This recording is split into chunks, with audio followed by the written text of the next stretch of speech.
¿Sabe usted cuáles son las consecuencias de no pagar a tiempo sus infracciones de tráfico? Son muchas las dudas que hoy vamos a contestar con el abogado en asuntos penales, Manuel Díaz, que nos acompaña en esta mañana aquí en Vive la Mañana. Buenos días, abogado. Primero que nada, licenciado, no pagar una infracción o un boleto de tráfico, ¿es un delito?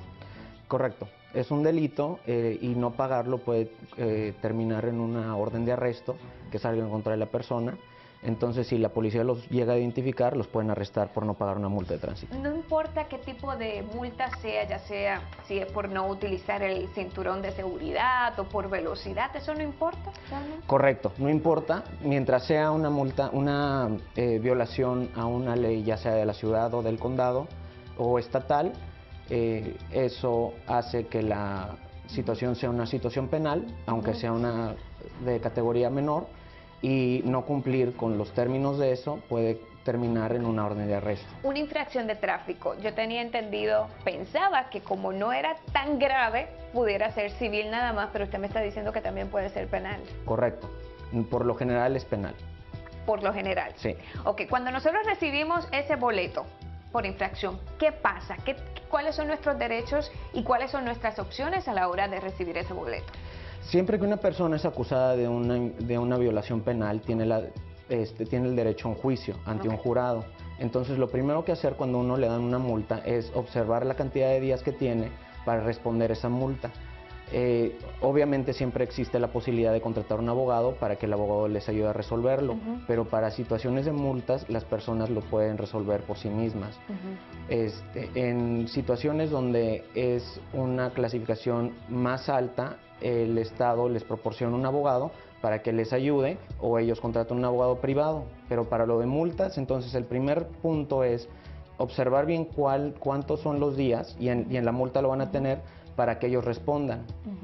Y entonces tienen que dar la notificación de acuerdo a la manera que ellos quieren atender ese asunto. Si no lo hacen, puede resultar en una orden de arresto que sale en contra de ellos y en un posible cargo adicional. O sea que si uno no paga a tiempo o no resuelve esa situación, las consecuencias pueden ser muy graves. Ahora me pregunto cuáles son las infracciones de tráfico más comunes que usted, por ejemplo, trabaja en su oficina. Pues la más común por lo general es exceso de velocidad, dar vueltas sin señalar, son no observar las reglas de conducir. También esa clasificación es lo que se le llama moving violation, que son violaciones de tránsito mientras el carro está avanzando. También hay otras que no tienen que ver con el movimiento del vehículo, por ejemplo, el cinturón de seguridad. Tener seguro del vehículo y mantener el registro al corriente. Entonces, tengo entendido, cuando uno recibe un tipo de multa, por ejemplo, por velocidad, te quitan una serie de puntos en tu licencia de conducir, ¿verdad? O ese expediente aparece, ¿verdad? Todos esos delitos que has tenido por conducir. ¿Es cierto que un abogado puede borrar todos esos delitos del expediente?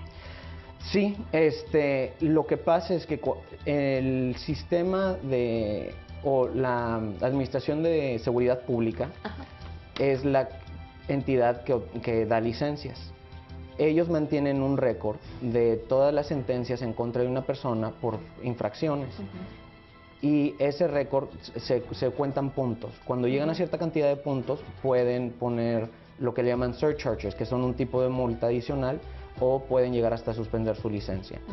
Ahora, para que se cuenten los puntos tiene que haber una sentencia. Hay diferentes maneras de poder resolver las multas de tránsito sin que llegue o que se declare una sentencia en contra de la persona, lo que hace que prevenga, o sea, ahí el propósito sería prevenir ese tipo de puntos para ese tipo de situaciones. Y una vez esa persona ya los tenga, que tenga su expediente, y muchas veces tenemos trabajos en los que se requiere que esta persona tenga un expediente de conducir perfecto, ¿verdad? Para conseguir el empleo, por ejemplo. Correcto. Y tiene ese expediente lleno de infracciones, en ese caso, ¿qué usted le recomendaría a una persona? Para borrar los antecedentes penales hay una ley muy específica en la cual se tienen que resolver los casos de cierta manera. mucha gente piensa que una vez de que hay una sentencia, conforme ha pasado el tiempo se puede borrar. Eso es incorrecto. Okay. El récord penal se queda con la persona por la vida de la persona. La vida no tiene un límite. Correcto. Sin embargo, de acuerdo a cómo se hayan resuelto los casos, hay manera de que se pueda sellar cierto antecedente o se pueda borrar. Pero regresamos a lo mismo, depende de cómo se haya concluido. Por eso es muy importante dedicarle la atención necesaria antes de que vaya a haber una orden final de la resolución del caso. Abogado, antes de despedirnos, tenemos poco tiempo. Recomendaciones a la hora de cuando uno recibe esa infracción de tránsito. ¿Cuáles son sus recomendaciones para el público? Obviamente no hacerlas a un lado y que se les pase el tiempo. Especialmente para situaciones de tránsito es muy importante hacer las cosas a tiempo. Y pagar. No necesariamente, Okay. O sea, es bien importante que la gente sepa que tiene el derecho de pelear esas multas de tránsito. Mucha gente lo que pasa es de que pagan la multa en lugar de pedir sus derechos. Y la Corte siempre ofrece traductores en español, ciertamente, ¿verdad? Sí. Para aquellas personas que no dominen el Para inglés. todos los asuntos penales, la persona tiene el derecho a un traductor. Ok, nos llega rápidamente una pregunta. ¿Esto puede afectar la situación migratoria de una persona, el proceso, si está en proceso de adquirir su residencia o ciudadanía, el caso de que tenga multas por tráfico? Esa es muy buena pregunta. Normalmente por una multa de tránsito no va a afectar la situación migratoria de una persona. Sin embargo, si hay una orden de arresto y la persona está pidiendo algún tipo de alivio migratorio, eso le va a causar un problema. También, si la persona está aquí indocumentada, si tienen orden de arresto, los arrestan, muchas veces los puede identificar un oficial de migración, el que puede resultar una deportación. Entonces, por no atender una multa de tránsito, la persona puede terminar arrestada y por consecuencia de un arresto los puede identificar migración en el momento que los pasa migración para el mejor consejo, atender ese boleto, ese llamado de las autoridades. Muchísimas gracias al abogado licenciado Manuel Díaz por habernos acompañado en esta mañana de Vive la Mañana. Muchas gracias. Gracias, seguimos con más, no se vayan.